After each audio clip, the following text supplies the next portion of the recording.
कायदे में रहेगा, फायदे में रहेगा। नहीं तो इलाज इतना बखूबी होगा ना कि जो तो 15 मिनट कहता है, यूपी वाले 15 सेकंड में निपटा देते हैं। देश संविधान से चलेगा, संविधान ने आजादी दे रखी है। हाँ, तो देश संविधान से ही चलाएंगे, देश संविधान से ही चलाएंगे, इसीलिए तुमसे वंदे मातरम गवाएंगे। कह रहे हिंदुओं से दब के थोड़ी रहेंगे जो तो हम कब कह रहे हैं कि हमसे दब कर रहो? हम कब कह रहे हैं कि हमसे दब कर रहो? लेकिन अगर दब कर नहीं रहोगे तो चढ़कर भी नहीं रहोगे, कायदे में रहोगे तो फायदे में रहोगे। हम थोड़ी अल्लाहू अकबर बोलेंगे, हम वंदे मातरम। बिल्कुल बोलो, बिल्कुल बोलो। आपका धार्मिक नारा है, आप बोलो, मुझे कोई ऑब्जेक्शन नहीं है, मुझे कोई ऑब्जेक्शन नहीं है। लेकिन भारत माता की जय तो बोलना पड़ेगा, बोलना पड़ेगा। अभी अगर नहीं बोल रहे हो, चाय वाले को जाने दो, गाय वाले को आने दो, मैं देखता हूँ कौन सा नहीं बोलेगा। एक बार योगी आदित्यनाथ को देश की गद्दी पर बैठने दो। मैं आपको एक बात बता रहा हूँ, जितने आज ये कह रहे हैं ना कि हम भारत माता की जय नहीं बोलेंगे, वो सारे जय श्री राम और गौ माता के जयकारे के लगा रहे होंगे। ये बात नोट कर लेना मेरी। योगी जी के आते ही इतना विश्वास, आते ही बिल्कुल भरोसा है। कह रहे योगी जी तो हवा के झोंके जैसे हैं, बहुत आए और बहुत चले गए। वहाँ पर चिल्लाना, तेलंगाना में चिल्लाना एक बात है, और उत्तर प्रदेश की धरती पर आकर ये 15 मिनट की बात करके दिखाए। मैं इसको चैलेंज दे रहा हूँ। हाँ, बकरुद्दीन ओवैसी को मैं ये बता देना चाहता हूँ कि बेटा वो उत्तर प्रदेश है, और वहाँ पर तेरे जैसे जिहादी मंसूबे के लोग अगर ये सोच रहे हो ना कि झंडा गाड़ने की बात, तो उत्तर प्रदेश की धरती पे 2 ही झंडे चल रहे हैं। पहला हमारे देश का तिरंगा और दूसरा हमारे सनातन का भगवा ध्वज। उसके अलावा तीसरा कोई ध्वज नहीं फहराया जाएगा वहाँ पे, समझ गया? तो कायदे में रहेगा, फायदे में रहेगा। नहीं तो इलाज इतना बखूबी होगा ना कि जो तो 15 मिनट कहता है, यूपी वाले 15 सेकंड में निपटा देते हैं। जिसको ये छोटा सा हवा का झोंका समझ रहा है ना, वो सुनामी है, वो बवंडर है, वो तूफान है। और ऐसे तूफान के आगे ये तिनके कब उड़कर गायब हो जाएंगे पता भी नहीं चलेगा। योगी आदित्यनाथ बवंडर का नाम है, सुनामी का नाम है। तो जैसे तिनकों से कुछ नहीं होने वाला। अबे तू तो हमारे सामने कुछ नहीं है। आ गई बात समझ में? जैसे योगी जी ने अभी बोला है कि भाई जो बाबरी बनाने का सपना देख रहे हैं, इनकी 7 पुश्तें सड़गल जाएंगी, लेकिन हम बनने नहीं देंगे किसी भी कीमत पे। आप समर्थन करते हैं योगी जी के बयान? अरे योगी जी का तो समर्थन है तभी तो, अभी तो वो मुख्यमंत्री हैं, हम तो प्रधानमंत्री बनाने वाले हैं। उनको समर्थन है तभी तो। और सुनो, ये योगी जी का नहीं, ये भारत के हर एक सनातनी जिसके हृदय में राम बसते हैं, ये उसका प्रण है कि अब भारत में कुछ भी बनेगा, बाबरी नहीं बनेगी। नहीं बनने देंगे। क्यों नहीं बनने देंगे? क्योंकि इस देश की पहचान मेरे प्रभु श्री राम से है, किसी बाबर से नहीं है।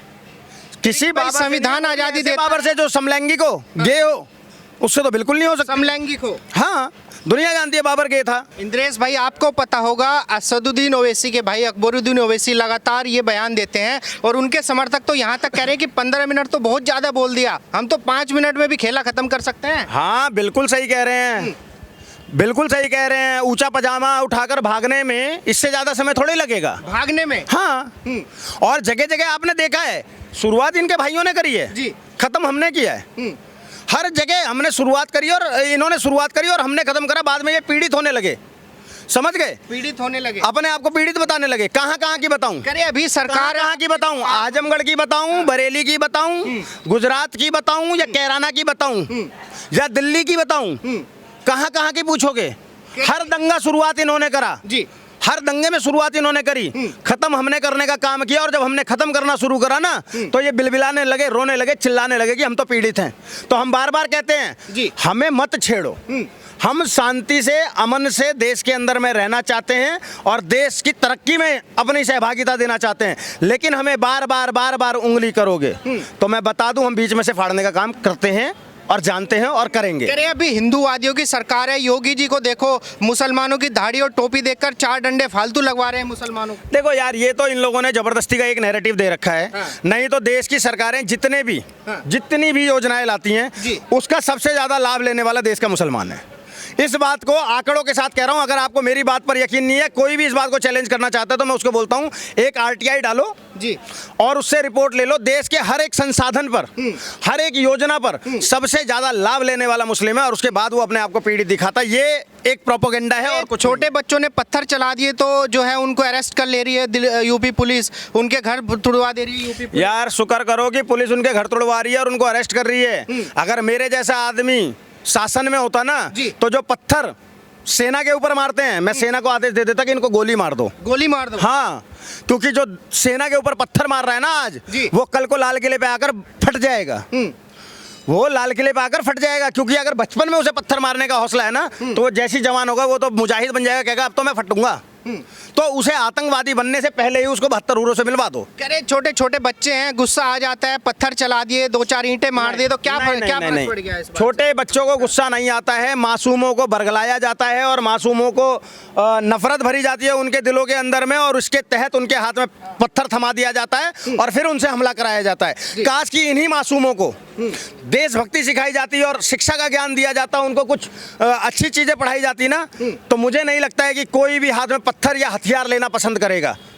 समझ गए? लेकिन उन बच्चों को पहले से ही ऐसी तालीम दे दी जाती है, उनके हाथ में पत्थर पकड़ा दिए जाते हैं, उनको पैसे पकड़ा दिए जाते हैं और उनको एक तरीके से ट्रेनिंग दे दी जाती है कि पहले पत्थरबाजी करो, फिर हथगोले फेंकना और फिर आतंकवादी बन जाना। समझ गए? तो ये इस मंशा को अब खत्म करने के लिए आवश्यकता है कि देश के अंदर में तमाम मदरसे बैन हो। मेरा आखिरी सवाल आपसे ये होगा, जैसे हिंदू बोल रहे हैं कि भारत माता की जय, वंदे मातरम, राष्ट्रगान भी गा रहे हैं, खड़े भी हो रहे हैं, लेकिन मुसलमान हमेशा ये सवाल करते हैं कि भाई वंदे मातरम बोलना कोई देशभक्ति का सर्टिफिकेट थोड़ी है कि देशभक्ति का सर्टिफिकेट उसी से मिलेगा। देखो, जब देश की संसद में खड़ा होकर एक बकरे की दाढ़ी वाला जय फिलिस्तीन बोल सकता है जी, तो उसको वंदे मातरम बोलने में क्या प्रॉब्लम है? और अगर उसके बाद उसको वंदे मातरम बोलने में प्रॉब्लम है और वो जय फिलिस्तीन बोल रहा है, वो भारत माता की जय बोलने में प्रॉब्लम है, तो मुझे सिर्फ उसके देशभक्ति पर शक नहीं है, मुझे पूरा डाउट है कि वो मादरे वतन का गद्दार है। गद्दार है?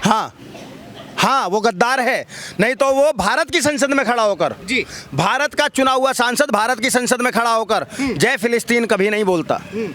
जिसको भारत माता की जय से आपत्ति होगी और वो जय फिलिस्तीन बोलेगा तो वो मादरे वतन का गद्दार है, वो भारत का गद्दार है, भारत माता का गद्दार है। समझ गए? कह यही बोलने से देशभक्ति थोड़ा ही प्रूफ होती है।